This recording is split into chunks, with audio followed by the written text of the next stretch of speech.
오늘은 당신은 야망이 있는가라는 제목을 가지고 고린도후서 5장 8절부터 10절까지 말씀을 좀 살펴봤으면 좋겠습니다.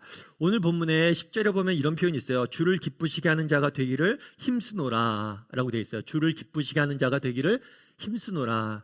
그런데 여기서 힘쓰노라 라는 단어는 단순히 한번 해본다, 아니면 원한다, 노력해본다, 내가 한번 해볼게, 내가 노력해볼게, 힘쓴다는 단어는 이런 단어가 아니에요. 이 힘쓴다는 단어는 원어를 좀 더 살피면 어떤 의미냐면 야망이 있다라고 표현하는 거예요. 다르게 말하면 바울은 이렇게 이야기하는 거죠. 저에겐 야망이 있습니다. 아니, 우리 모두는 야망을 가져야 됩니다. 이렇게 말하는 거예요. 사실 여러분, 야망이라는 단어가 그렇게 좋은 단어는 아닙니다. 야망이란 단어는 꿈이나 비전과 달리 굉장히 강한 욕망과 바램을 뜻하는 거예요.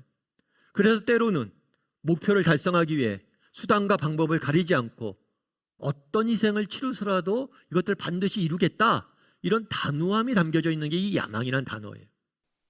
예전에 제가 TV 드라마에서 이 야망을 가진 사람의 한 인생을 그린 드라마를 봤어요. 특별히 이 사람의 꿈이 뭐냐면, 야망이 뭐냐면 대통령이 되는 거예요. 대통령이 되기 위해서 애쓰는 거죠. 어떤 희생도 마다하지 않는 거예요. 아들이 감옥에 갇히고 장인어른이 수감이 되고 또 자기도 저격당하고 여러 가지 어려움들 당합니다. 그런데 포기하지 않아요. 심지어 때로는 거짓말도 하고 때로는 원수 같은 사람과 손도 잡아요. 어저께까지 나를 욕했던 사람과 표 하나를 위해서 손을 잡아요. 그만큼 이 야망이라는 단어는 이건 정말 어떤 희생과 그런 걸 치러서라도 무엇을 이루겠다라는 그런 갈망을 담기고 있는 단어예요. 그러니까 사실은 좋은 단어만 아니죠. 그럼에도 불구하고 바울은 뭐를 쓰는 거예요? 이 야망이라는 단어를 쓴 거예요. 왜 이렇게 강하고 부정적인 야망이라는 단어를 썼을까요? 그만큼 크다는 거예요. 뭐가 커요? 갈망이 크다는 거예요. 내 꿈이, 내 열정이 크다는 거예요. 오늘 저는 여러분과 함께 바울이 가졌던 야망에 대해서 좀 살펴보길 원합니다. 그래서 왜 그가 이런 야망을 가졌고 우리도 어떻게 하면 이런 야망을 가질 수 있을지에 대해서 몇 가지 이야기를 좀 나눠봤으면 좋겠어요. 먼저 첫 번째로 오늘 본문에서 살펴보길 원하는 것은 몸을 떠나라는 표현이에요. 몸을 떠나. 이 몸을 떠나라는 표현은 우리가 어떤 존재인지를 잘 보여주는 표현이에요. 무엇이라고요? 우리가 어떤 존재인지를 보여주는 표현이에요. 8절에 보면 이렇게 되어 있죠. 8절 말씀을 같이 한번 읽어볼까요? 같이 읽도록 하겠습니다. 우리가 담대하여 원하는 바는 차라리 몸을 떠나 주와 함께 있는 그것이라. 바울은 지금 막 당장 죽고 싶은 사람처럼 이야기합니다. 난 정말 이것을 원해. 난 정말 이것을 바래. 그건 뭐냐면 몸을 떠나 주님과 함께 있는 거야. 빨리 난 주님 떠나서 죽어서 하늘나라 가고 싶어. 하나님 만나고 싶어. 하나님과 함께하고 싶어. 이런 갈망을, 바람을 이야기하고 있는 거예요. 그런데 오늘 본문에 재밌는 표현이 하나 있어요. 그건 뭐냐면 죽는다라고 표현하지 않고 뭐라고 표현해요? 몸을 떠난다라고 표현해요. 몸을 떠난다. 그럼 왜 죽는다라고 표현하지 않고 몸을 떠난다라고 표현했을까요? 우리가 함께 읽진 않았지만 고린도후서 5장 1절엔 이렇게 되어 있습니다. 만일 땅에 있는 우리 장막집이 무너지면 하나님께서 지으신 집, 곧 손으로 지은 것이 아니요 하늘에 있는 영원한 집이 우리에게 있는 줄을 아느니라. 만일 땅에 있는 우리 장막집이 무너지면 이것도 죽는다는 이야기예요. 그러니까 몸을 뭐에 비유했냐면 바울은 장막, 집에 비유해요. 집. 그런데 이 장막이라는 게 되게 재밌는 표현이에요.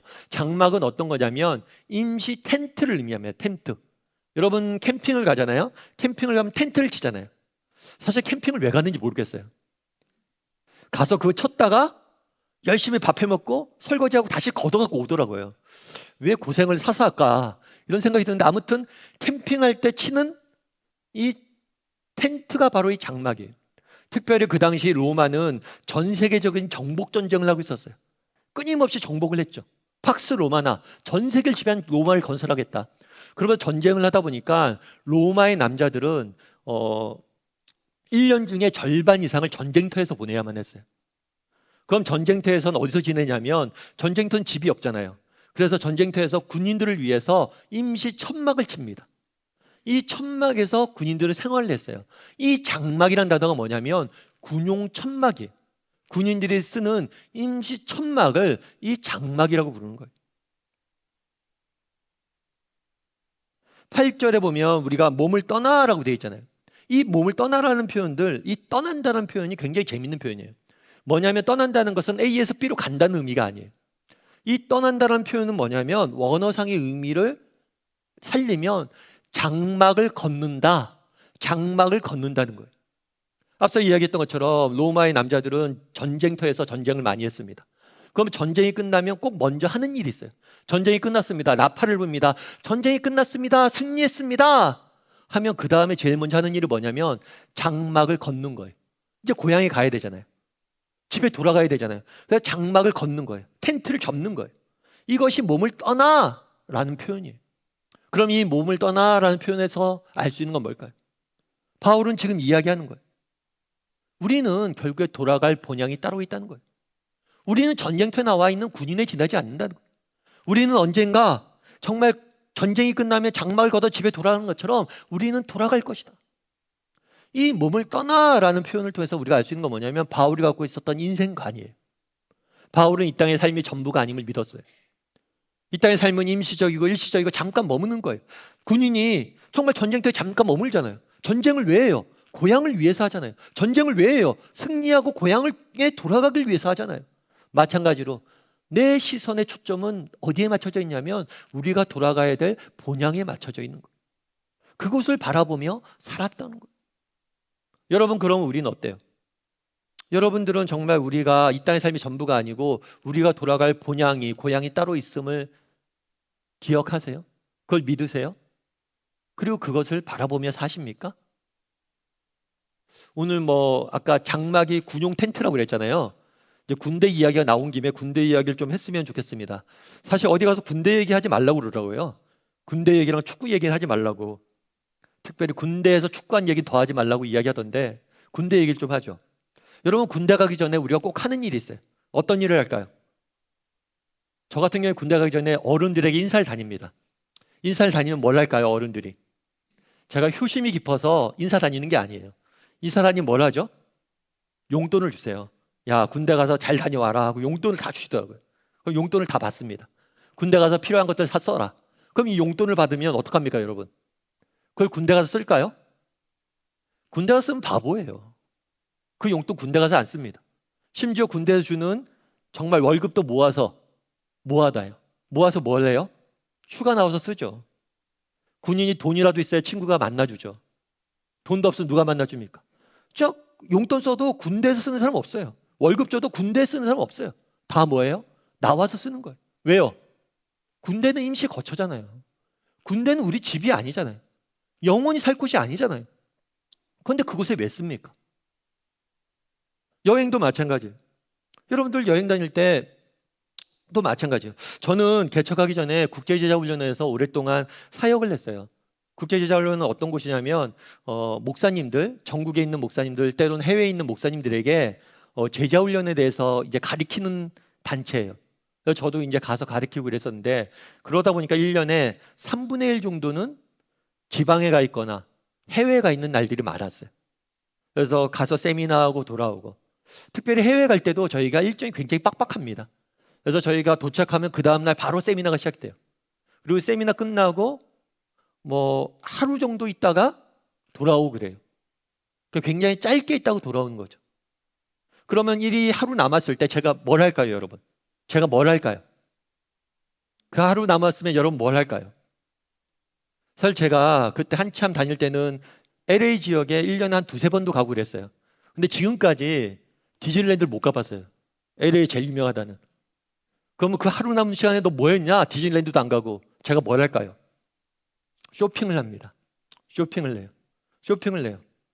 쇼핑을 할 때 뭘 살까요? 우리 아이들 선물하고 우리 아내 줄 선물을 사요. 한국에 있는 사람들 선물을 사요. 여러분, 우리가 여행을 가면 쇼핑을 하는데 쇼핑을 할 때 보니까 호텔 냉장고가 별로야. 냉장고가 너무 작아. 호텔 냉장고에 좀 더 큰 걸 놔야겠다 하고 냉장고 사는 사람 있습니까? 호텔을 보니까 그림이 하나 필요한 것 같아. 호텔방에 그림을 하나 사야겠다. 그리고 호텔방에 걸어놔야겠다. 이렇게 하는 사람 있어요? 그런 사람 없어요. 다 우리가 여행 가서 쇼핑을 할 때 뭘 삽니까? 고향에 가서 쓸 걸 사요. 왜요? 여행은 잠시 머무는 곳이잖아요. 그것은 우리의 집이 아니잖아요. 바울도 마찬가지예요. 이 땅은 우리의 집이 아닙니다. 이 땅은 우리가 잠깐 머무는 거예요. 정말 그럼 우리가 이 땅에서 무엇을 해야 되냐는 거예요. 우리 고향을 준비해야죠. 고향 갈 걸 준비해야죠. 정말 우리가 해외에 나가서 여행을 할 때 쇼핑을 하면서 고향 땅을 생각하는 것처럼 고향 땅을 바라보며 살아가는 거예요. 이 땅의 삶이 전부가 아니고 언젠가 하늘나라에 갈 것이고 하나님을 만날 텐데 그때 정말 의미 있는 게 무엇일까? 정말 그때 가치 있는 게 무엇일까? 그것들을 생각하고 그것들을 이루기 위해서 살아갔다는 거예요. 우리도 마찬가지입니다. 여러분, 이 땅의 삶은 전부가 아닙니다. 우리에겐 돌아갈 영원한 우리의 고향, 본향이 있어요. 그렇다면 우리는 얼마나 그 고향집을 바라보며 살아갑니까? 정말 혹시라도 이 땅의 삶이 이곳이 바로 영원한 것처럼 살아가고 있지는 않냐는 거예요. 그 땅을 바라봐야 된다는 거예요. 군대 이야기가 나왔으니까 조금 더 하죠. 군대를 갔을 때 휴가를 나오잖아요. 휴가를 나오면 친구를 만납니다. 친구를 나오면 자랑하는 게 있어요. 군인도 자랑할 게 있답니다. 뭘 자랑할까요? 우리 군대가 얼마나 편한지를 자랑해요.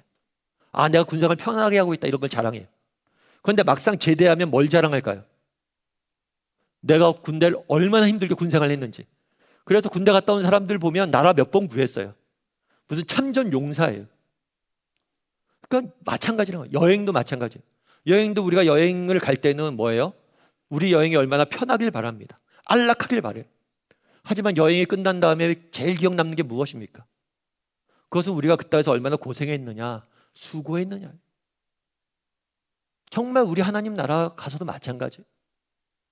정말 이 땅에서 우리가 믿음을 지키기 위해서 얼마나 때로는 눈물을 흘릴 수 있습니다. 정말 때로는 고생할 수 있어요. 정말 힘들게 어렵게 신앙생활할 수 있습니다. 하지만 그것이 그때는 자랑거리가 될 거예요.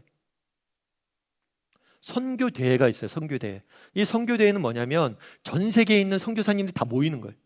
전 세계에 있는 선교사님들이 모여서 서로 사역도 보고하고 서로 위로하고 격려하는 시간이에요. 그런데 선교대회가 딱 모였을 때 제일 주목받는 선교사님이 누군지 아세요?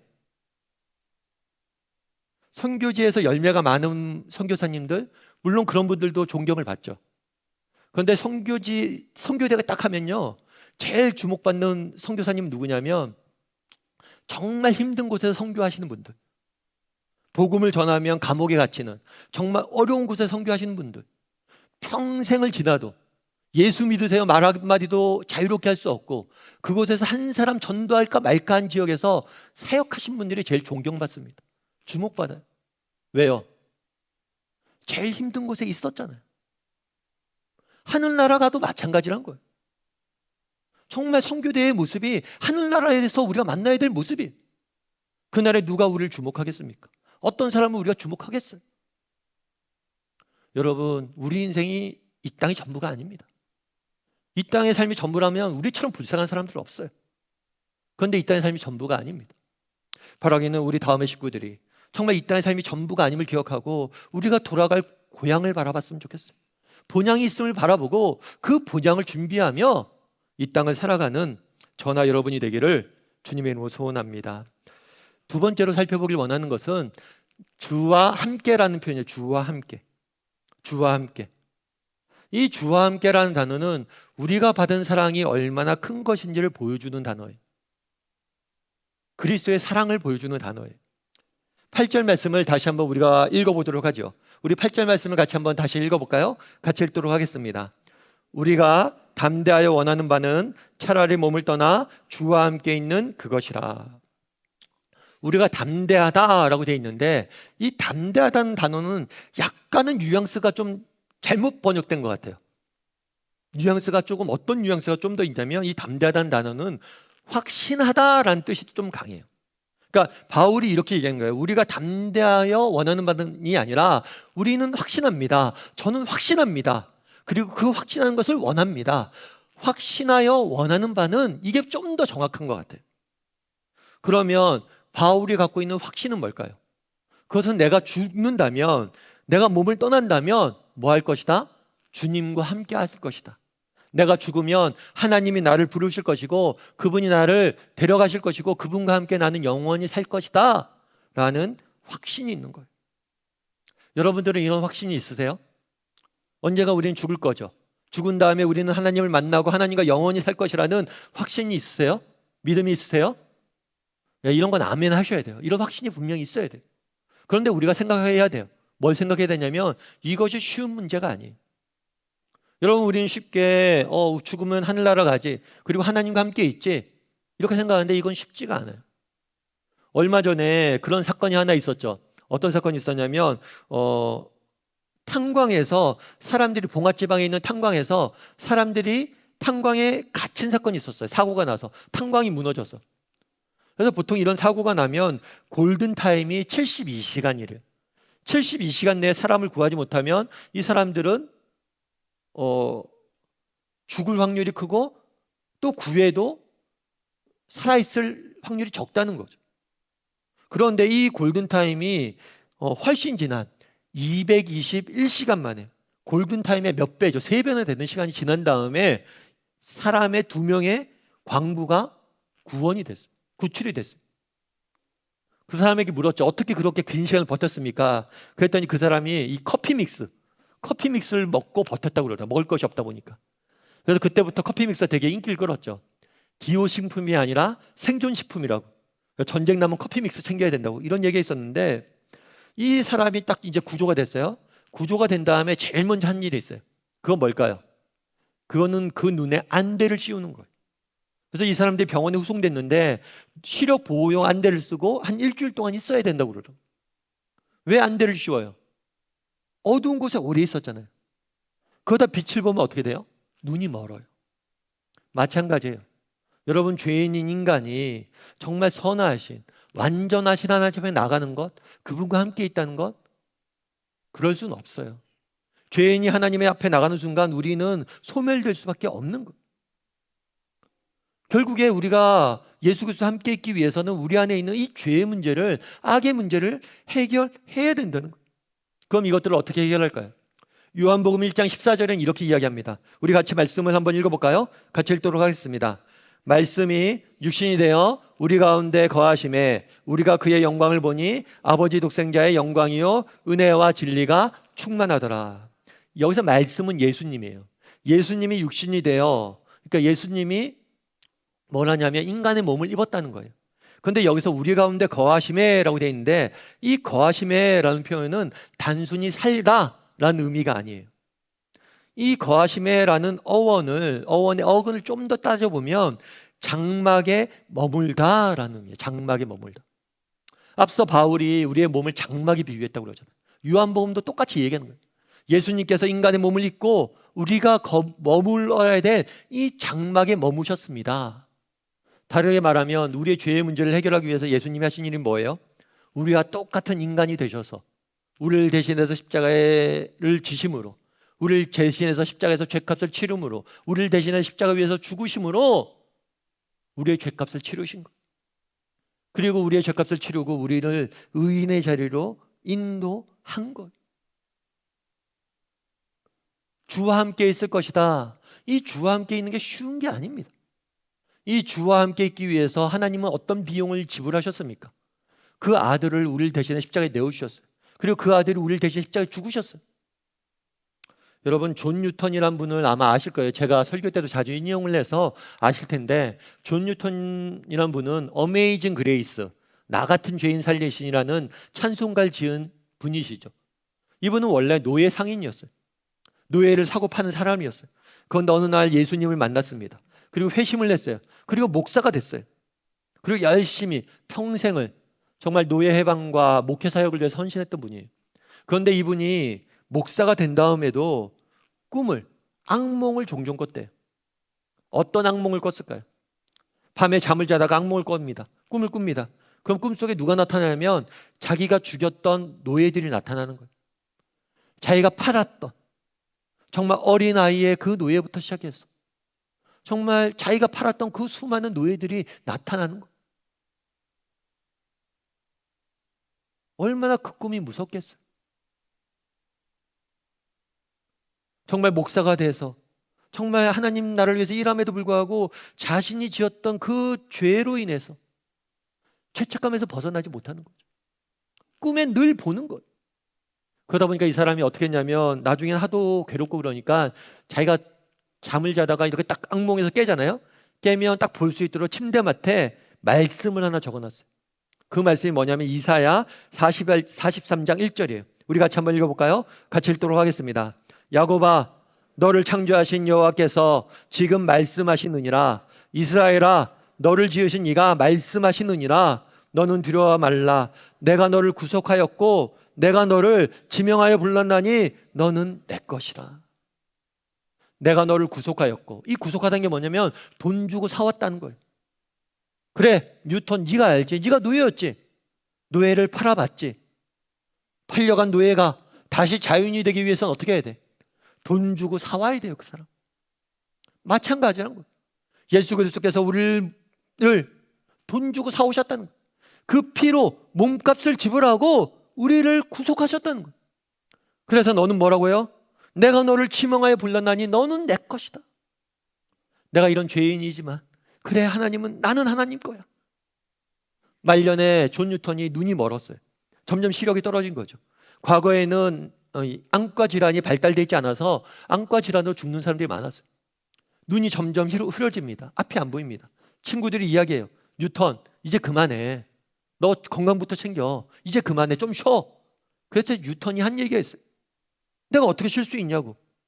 노예 상인이었던, 너무나 악독한 죄인이었던 나를 하나님이 용서해 주셨는데 내가 어떻게 쉬냐고. 쉴 수 없다고. 왜요? 내가 판 노예 상인들이 있어서, 노예들이 있어서. 바울도 마찬가지예요. 바울이 누구입니까? 그는 스데반을 죽였던 사람이, 예수님을 믿는 사람들을 찾아가서 핍박하고 고문하고 심지어 죽이기까지 서슴지 않았던 인물이. 바울도 꿈을 꿨습니다.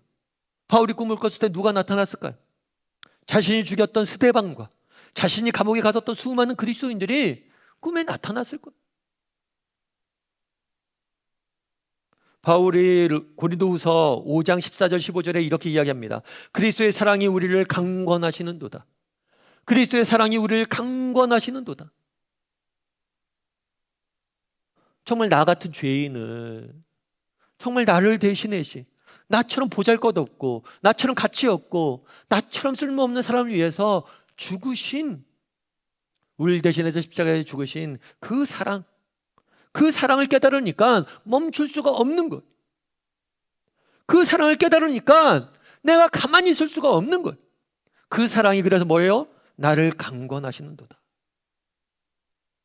바울은 그가 받은 사랑으로 인해 그가 얼마나 큰 사랑을 받았는지 깨닫자 그는 주를 기쁘시게 하기 위해서, 살기 위해서 노력했던 사람이 된 거예요. 야망을 가지게 된 거예요. 우리는 어떻습니까? 우리에게도 이런 사랑이 있습니까? 정말 우리의 문제는 무엇입니까? 정말 이 그리스도의 사랑으로부터 멀어진 것 아닙니까? 왜 우리의 삶 가운데 기쁨이 사라집니까? 왜 우리의 삶이 무료하고 무의미해집니까? 왜 우리의 삶이 지치고 피곤하고 귀찮고 삶의 의지가 사라집니까? 이 사랑으로부터 멀어졌기 때문 아닙니까? 사랑을 아는 사람은 강합니다. 사랑을 아는 사람은 지치지 않습니다. 사랑을 아는 사람은 아무리 먼 거리를 오가도 넘어지지 않습니다. 사랑을 아는 사람은 포기하지 않아요. 사랑을 아는 사람은 낙심하지 않아요. 바라기는 정말 우리 다음의 식구들이 그리스도의 사랑을 배웠으면 좋겠습니다. 그리스도가 지셨던, 우리를 위해서 지셨던 그 십자가를 바라보았으면 좋겠습니다. 십자가 위에서 그가 흘렸던 눈물과 땀과 핏자국을 바라봤으면 좋겠어요. 그럴 때 우리 역시 정말 바울과 같이 그 하나님의 사랑에 매여서 정말 하나님을 기쁘시게 하는 삶을 살 수 있게 될 것입니다. 바라기는 우리 다음의 식구들이 정말 하나님의 사랑을 날마다 묵상할 줄 아는 저나 여러분이 되기를 주님의 이름으로 소원합니다. 마지막으로 살펴보길 원하는 것은 그리스도의 심판대라는 표현이에요. 이 그리스도의 심판대라는 표현은 상 주시는 이를 바라보라는 거예요. 하나님이 주시는 상을 바라보라는 거예요. 우리 10절 말씀을 같이 한번 읽어봤으면 좋겠습니다. 같이 읽도록 하겠습니다. 이는 우리가 다 반드시 그리스도의 심판대 앞에 나타나게 되어 각각 선악간에 그 몸으로 행한 것을 잇따라 받으려 함이라. 우리가 다라고 표현되어 있어요. 바울을 포함해서 모든 성도가 반드시 해야 될 일이 있다는 거예요. 그건 뭐냐면 그리스도의 심판대 앞에 나타나는 거예요. 이 나타나다라는 단어는 원문의 의미를, 원어 의미를 좀 더 살리면 벗겨진다라는 거예요. 드러난다는 거예요. 벗겨져서 드러난다는 거예요. 우리가 언젠가 우리 모두는 반드시 뭐 할 거예요? 그리스도의 심판대 앞에 가서 드러나게 될 거예요. 뭐가 드러나요? 우리가 이 땅에서 어떠한 삶을 살았는지. 조지 휘필드의 말처럼 우리가 누구인지, 내가 모르는 나를 그때 우리는 만나게 될 거예요. 우리가 어떤 삶을 살았는지, 내가 누구였는지, 내가 어떤 인생을 살았는지 그날에 하나님 앞에 가서 다 드러날 거란 거예요. 하나님 앞에 섰을 때. 그런데 재미있는 표현은 이 그리스도의 심판대라는 표현이에요. 이 그리스도의 심판대라고 되어 있으니까 이 심판대라고 되어 있으니까 좀 무서운 의미가 들죠. 그런데 이 심판대는 조금 원어적인 의미를 따지면 그런 건 좀 아니에요. 여러분, 이 심판대라는 단어는 어떤 의미냐면 연단을 의미해요. 연단. 지금 제가 서 있는 곳이 어디예요? 연단이에요. 연단. 여러분들은 저를 보고 있죠. 이 연단에 누가 보통 나오냐면 뭐 상을 받는 사람들이나 운동 경기가 끝나면 올림픽 경기가 끝나면 사람들이 나와서 금메달 수상자들이 단상 위에 올라가서 상을 받잖아요. 그 단상을 의미하는 단어가 이 심판대라는 단어예요. 그래서 좀 더 정확히 표현하면 이 심판대라는 단어는 시상대라는 단어로 표현하면 좀 더 좋을 것 같아요. 다르게 말하면 바울은 확신이 있었어요. 그건 뭐냐면 하나님께서 정말 우리가 언젠가 하늘나라에 가면 하나님 앞에 서게 될 것이고 그날이 되면 우리가 어떤 삶을 살았는지 나도 모르는 나에 대해서 발견하게 될 것이고 우리 하나님께서 우리 각 사람에게 정말 필요한 상들을 주실 것이다. 하나님이 상을 주실 거다. 이렇게 이야기하는 거예요. 여러분, 상은 크게 세 가지 구성 요소가 있다라고 이야기합니다. 첫 번째는 뭐냐면 수여자. 이 상을 누가 줬냐? 두 번째는 뭐냐면 근거. 이 상을 준 근거는 뭐냐? 세 번째는 뭐냐면 이 상이 주는 보상이에요. 상을 받으면 뭘 주느냐? 여러분, 이 세 가지 중에서 뭐가 제일 중요할까요? 여러분, 뭐가 제일 중요하다고 생각하세요? 목사님, 상하면 무조건 보상이죠. 보상이 제일 중요한 것 같죠? 그런데 여러분 진짜 그럴까요? 여러분, 올림픽에 나가서 금메달을 따면 뭘 줄까요? 금메달을 줍니다. 금메달을 줘요. 금메달이 얼마일까요? 시가로 100만 원 정도 한다고 그러더라고요. 100만 원이면 그 금메달 만든대요. 여러분, 그러면 금메달 따기 위해서 노력하는 사람들이 100만 원짜리 금메달 받기 위해서 노력할까요? 물론 금메달을 따면 연금과 각종 보상이 있을 수 있습니다. 그렇지만 정말 금메달 따기 원하는 사람들은 이 보상 때문에 따는 게 아니에요. 그래서 세계적인 프로 선수들도 올림픽에 참가하는 거예요. 돈 때문에 하는 거 아니에요. 그럼 왜 올림픽에 나와서 금메달 따는 걸 따기 위해서 그렇게 노력하고 애쓰고 4년 동안 준비하고 평생을 준비하고 노력합니까? 정말 중요한 건 뭐냐면 수여자예요. 수여자. 정말 올림픽에 나와서 금메달 따는 게 중요한 게 이유가 뭐냐면 전 세계에서 이 분야는 제일 잘하는 사람이라는 상징 때문에 그래요. 전 세계에 있는 나라들이 다 참여한 대회에서 정말 제일 잘한 사람을 뽑혔기 때문에 그것이 가치가 있는 것이 보상 때문에 가치가 있는 게 아니에요. 그리스도께서 주시는 상도 마찬가지입니다. 정말 하나님께서 우리에게 그날이 되면 우리에게 상 주실 거예요. 그 상은 무엇일까요? 그것은 하나님의 인정, 하나님의 칭찬이에요. 옛날 어른들이 가르친 것처럼 누군 금마차 타고 은마차 타고 동마차 타고 아니에요. 그런 게 아니라 정말 그날에 우리가 하나님 앞에 서게 됐을 때 하나님께서 잘하였다 착하고 충성된 종아, 승원아, 너 정말 잘했어. 너 수고했어. 그 칭찬을 듣는 거. 여러분, 그날 우리가 받게 될 상이 얼마나 큰 건지 알아야 돼요. 정말 이 세상 모든 만물을 다스리는, 이 세상 모든 만물을 주관하시는 그분이 우리의 인생을 인정하는 거잖아요. 이것이 얼마나 놀라운 것인지 알아야 돼요. 이것은 세상이 알려주는, 정말 세상이 알아주는 그런 명예나 인정, 세상이 주는 영광과는 비교할 수도 없는 거예요. 여러분, 제가 이제 개척하기 전에는 국제제자훈련에서 사역했다고 그랬는데 그때 이제 옥하는 목사님 모시고 그때 사역했던 기억이 있어요. 근데 제가 이제 원래는 제가 평생을 교회를 3개 다녔어요. 첫 번째로 강남교회라고, 이 교회는 제가 중학교 때 가서 예수님 믿고 처음 교회 나간 거예요. 그래서 떠나질 않았어요. 그리고 그곳에서 떠난 이유는 한 가지예요. 제가 사역자가 돼서 사역하러 떠났어요. 그래서 처음에 간 곳이 사랑의 교회 국제제자훈련이었고, 그곳에서 부교육자로는 그곳에서만 사역했어요. 그리고 지금 개척을 했거든요. 그런데 부교육자 처음 그곳에 갔을 때 전도사로 갔어요. 주말에만 이렇게 사역하는 거죠. 학교 다니면서. 그러다 나중에 하프가 됐어요. 반만 출근하다가 나중에 전임이 돼서 풀타임으로 사역을 했어요. 근데 재밌는 거는 제가 국제제자훈련에 가서 첫 해부터 오히려 첫 해나 초반에는 일이 없어요. 일을 많이 안 시키더라고요. 왜 안 시키나 봤더니만 할 줄 아는 게 제가 별로 없는 거예요. 이제 전도사 시절이고 그러다 보니까. 처음엔 일이 없는데 시간이 갈수록, 해가 갈수록 일이 많아지더라고요. 일이 점점 늘어나는 거예요. 그래서 일에 치여서 살았어요, 완전히. 그런데 오늘 갑자기 옥하는 목사님이 불렀어요.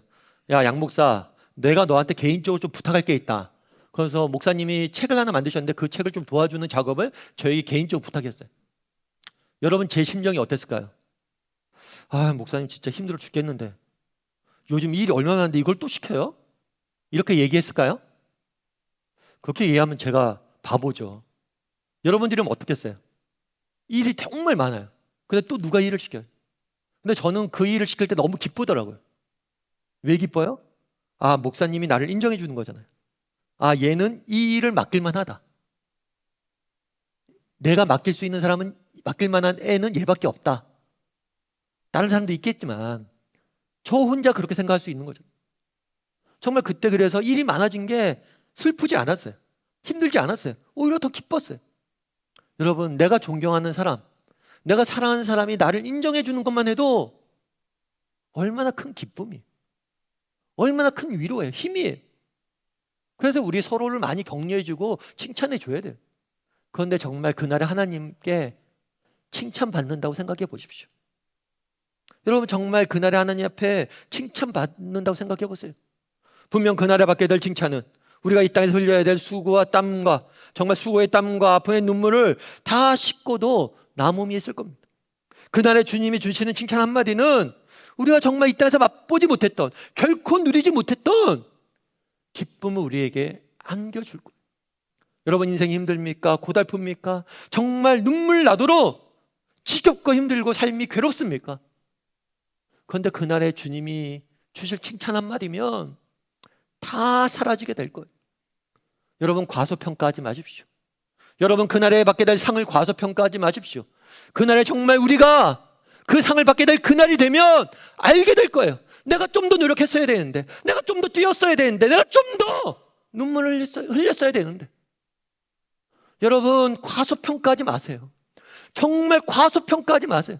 바울이 그날에 이야기합니다. 저는 꿈이 있습니다. 저는 한번 해보려고 합니다. 저는 노력해보려고 합니다. 아니요, 저는 야망이 있습니다. 왜 야망이 있다 이런 강한 표현을 써요? 내가 정말 이것만큼 하고 싶습니다. 이것만큼은 꼭 이루고 싶습니다. 왜 이런 말을 써요? 그 상이 얼마나 큰지 알았기 때문에. 그날 주님 앞에 섰을 때 그분이 승원아, 수고했어. 내가 너 알아. 그 말 한마디면 모든 것을 얻을 수 있기 때문이에요. 바라기는 우리 다음의 식구들이 그날의 상을 바라봤으면 좋겠어요. 그날의 상을 바라봄으로 이 땅에서 정말 야망을 가지고 사는 사람이 되었으면 좋겠습니다. 우리의 야망은 너무 적어요. 우리의 열망은 너무 적습니다. 우리의 갈망은 너무 적습니다. 야망을 가지고 하루하루 살아가는 저와 여러분이 되기를 주님의 이름으로 소원합니다.